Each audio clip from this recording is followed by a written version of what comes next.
When my mother was 70, she gave me her brass candelabra that has 5 branches on a round, substantial base. Its shine has softened to sheen, like memories.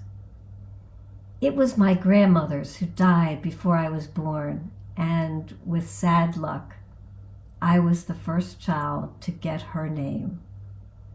She comes to me through my mother with the dough she rolled out so thin I could see through it, the meat grinders screwed to the table, the meat and potatoes that oozed, that filled my mother's hands, that created a miracle knish, nothing like those gut bombs in deli counters.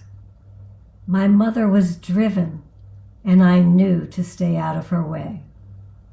She was a woman with a purpose that filled the air with the perfume of recipes saved in her head, and later on cards she wrote out for me and saved in the metal box that now sits on my shelf. Words like this: miss, mix, T-O-G, period. Add gribbinus.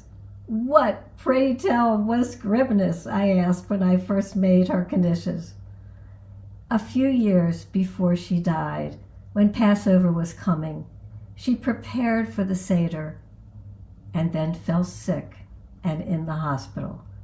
No one wanted to have the Seder, not my father, not my sister. But I was driven, obsessed, some might have said.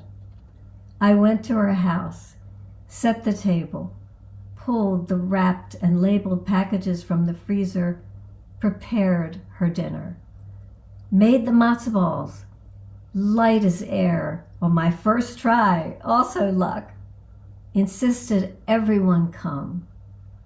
Before we started, I went to the hospital, took her brass candlesticks, her china, the soup, the charoset, the matzah. I lit the candles and sang the blessing with my mother. She recovered, but was frail. So the holidays before she died were celebrated at my house.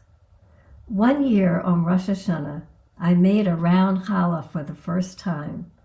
My mother tasted it and nodded her approval. With each holiday, she brought something from her home: a silver pie server on one, crystal goblets that were her mother's on another. The memories flood my mind. Her dark mahogany table I sat under as I watched her legs moving back and forth, the hem of her house dress swishing by me, flowers on cotton, garlic and starch like perfume. The first big thing I bought when I had children of my own was an old-fashioned mahogany table whose legs, their shape, the curve of the wood, the brass-covered toes were what I searched for.